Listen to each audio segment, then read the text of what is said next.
burning. Only Indians around. Just all burning and smoking. How'd you get away? Smelling.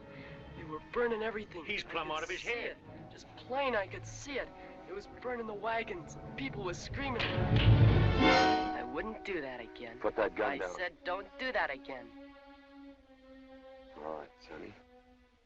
I was just asking where you came. Don't ever trust anybody till you know them.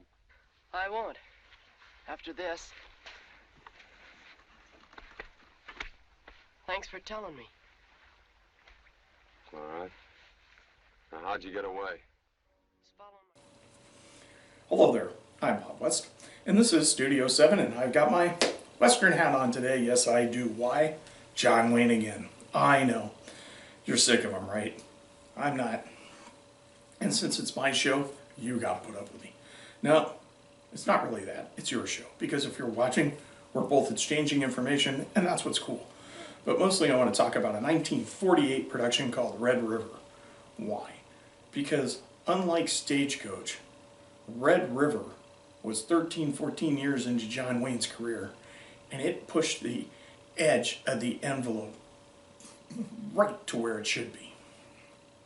John Wayne was already considered a star, but this movie became a measuring stick for westerns that would follow, including his own, for many years. And why? Production. First of all, it's directed by Howard Hawks. It's produced by Howard Hawks, which means he believed in it. The screenplay is by Borden Chase, who does a bunch of westerns in Hollywood, and Charles Schnee, who I have no idea. And it's based on a story that appeared in the Saturday Evening Post called The Chisholm Trail.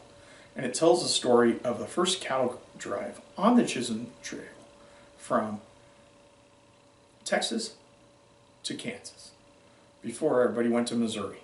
But now they were going to go north and hit a new railhead. And to round this movie out, all you really need is a cast of a few people. But you actually get some really interesting people in the background. But we're going to start with John Wayne. He's Mr. Dunson. Montgomery Clift is not his son. He's just Matt Garth, a kid he picks up along the way, and a fair gun hand. Then we get Walter Brennan and Joanne Dru, who is wonderful, even though she's only in the movie for a couple of moments. As you can see from this picture here, she's eye candy. And that's what everybody wanted at the time, because that's all you could do in Hollywood at the time was produce eye candy. Now, it's edited by Nyby. And the only reason why I bring that up is because people are like, yeah, who's that?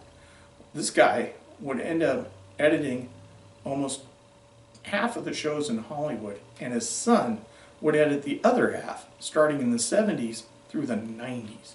So everybody involved in this picture is putting this together to become the quintessential Western, as we're going to see right here in this clip.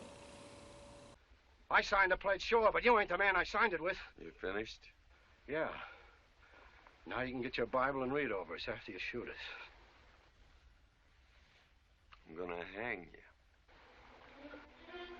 No.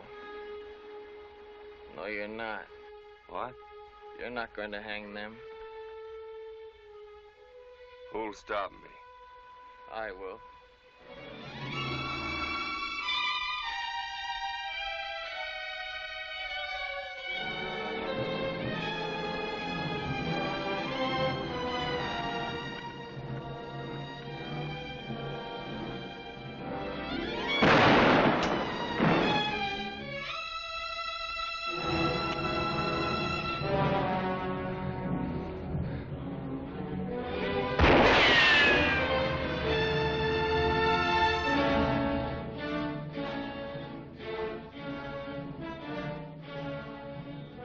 Gun.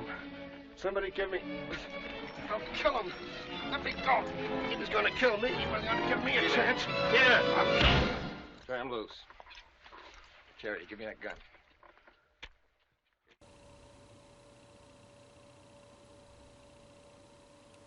Now, think about this. In 1948, we were 3 years out of World War II. The rebuilding of Japan and Germany is currently underway. And they spent $2.7 million producing this movie and got back $9 million at the box office. That's a pretty good haul for a movie considering the state of the world at the time. But Red River has sold in DVD collections since then and still sells hot on the market today. I mean, it's a pricey DVD. Why? Because it holds up. Because of Montgomery Clift's performance, his fast draw, his ability to shoot, Walter Brennan's sidekick performance that he uses over and over and over again in shows and television for years to come. Walter Brennan gets it done. Things I like about Red River are the honesty of the times, because today we edit movies for political correctness, and back then we don't. First of all, when people do something wrong, we shoot them. When Indians came along, they shot at us and we shot at them. Why? Because in this movie and during this time, we're still pissed off. And yes, there are thieves, and we're going to deal with thieves. But mostly, what we're going to deal with is getting the job done. And Red River is one of those movies that's based on getting the job done. You saddle up, you sign in, you agree to do it, and you finish the job. And that's the same way we're going to finish this review.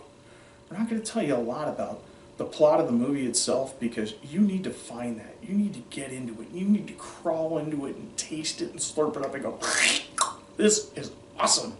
And this Western has it. It doesn't just have horses, gun, and sweeping vistas. It has everything. Now, you will notice in some of our production pictures here that those sweeping vistas are actually a backdrop. But those are for you to figure out. The rest of us already know. Red River is the quintessential Western. It is the standard for the Quigley Down Unders, for the Open Ranges, and for the rest of the movies to follow after 1948. Even for John Wayne, it was a matchstick. He always tried to spark something bigger and better than it. And it took a long time before he had True Grit to finally get the Oscar he deserved. Red River is one of those movies that's just so incredible. There's just no other way to explain it. Red River is a 7 out of 7 production. For Studio 7, I'm Bob West. Thank you very much, and have a nice day.